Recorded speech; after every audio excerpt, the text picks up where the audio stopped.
Philippine economy is known as increasing urbanization, a growing middle class, and a growing young population.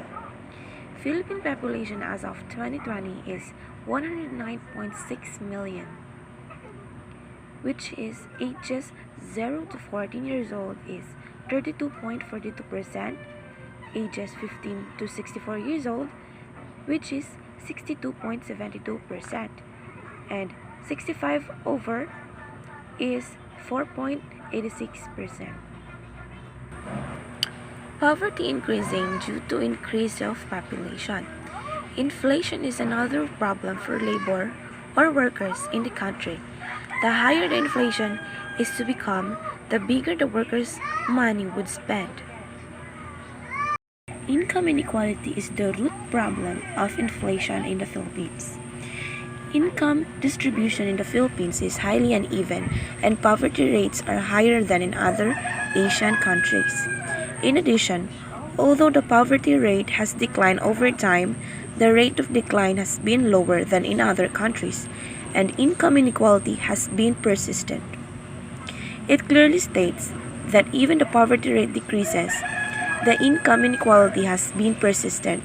It means bumaba man ang poverty rate sa bansa, ngunit patuloy pa rin ang hindi pagkakapantay-pantay ng kita ay nagpapatuloy na nararanasan ng mga workers o laborers sa Pilipinas.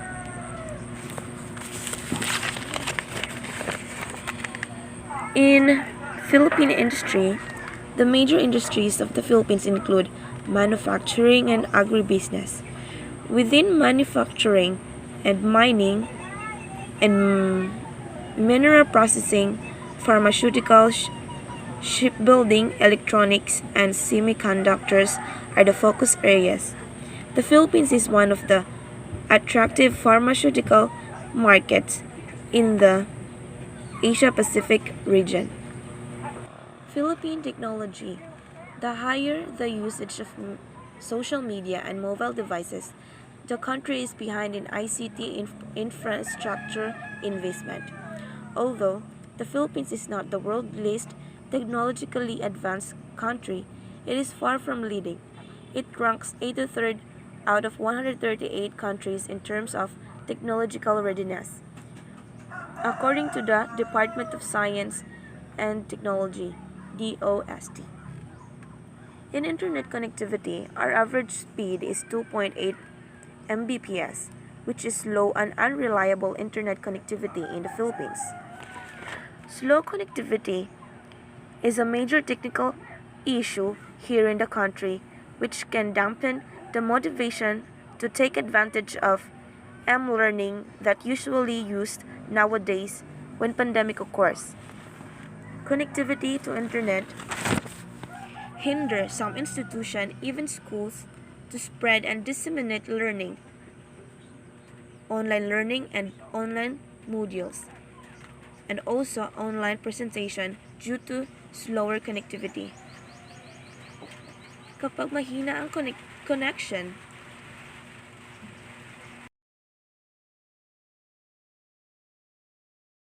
United States of America. The main job of US is looking after economy. The United States of America is the world's third largest country in size and nearly the third largest in terms of population. The population of United States of America as of 2020 is 331,002,651 people. The minimum wage for covered non-exempt employees is $7.25. In Philippine peso, it is 372 pesos point 6 centavos. Is USA minimum wage adequate? According to Drexel University, the federal minimum wage has remained stagnant at $7.25 per hour for the past 12 years, while the U.S. minimum wage was never truly a living wage. Overtime has done less to reflect the true value of workers and no longer supports families in a way that promotes health and keeps them out of poverty. In USA technology, according to Science Daily, the U.S. is the largest producer of high-technology manufacturing, includes production of aircraft and spacecraft.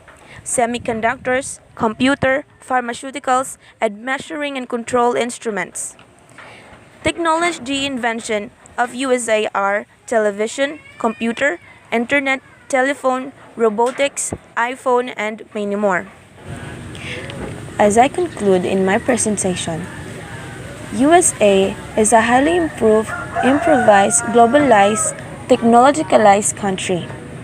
And I also conclude that United States of America has a highly gap between our country.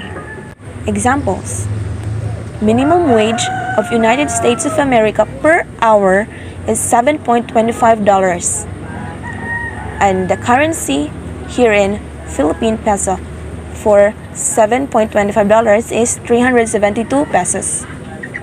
Meanwhile, the minimum wage of Philippines is 300 pesos within 6 hours. Makikita talaga natin ang pagkakaiba at distansya ng ekonomiya ng Pilipinas sa Amerika. Even if USA is a globalized nation which has a growing rate of population, but the poverty rate is 13.4, while Philippines rate is 23.7%. Though the USA has a growing rate of population, but it clearly stayed in my research, although it has growing population, the rate of poverty is 13.4, lower than our poverty rate here in the Philippines is 23.7%. Marami mang tao ang nakatira sa United States of America, pero hindi pa rin tumataas ang kanilang poverty rate sa bansa. Although USA is modernized, globalized, and technological country, meron ding maipagmamalaki ang Pilipinas. Kapos man sa budget, marami mang utang, salat man sa war weapons, there is one thing Filipinos must be proud of. It is our ethics. Cultural and traditional ethics can be observed everywhere in the Philippines. Taniyang tayo sa pagiging mas asikaso at may proper ethics when welcoming others or foreign people. They say Filipinos are welcoming and we should be proud of it. Sooner or later, economy, industry, and technology might improve when the right governance occur and prevail in our nation. Without corruption and good governance, we can achieve better future for the new generation.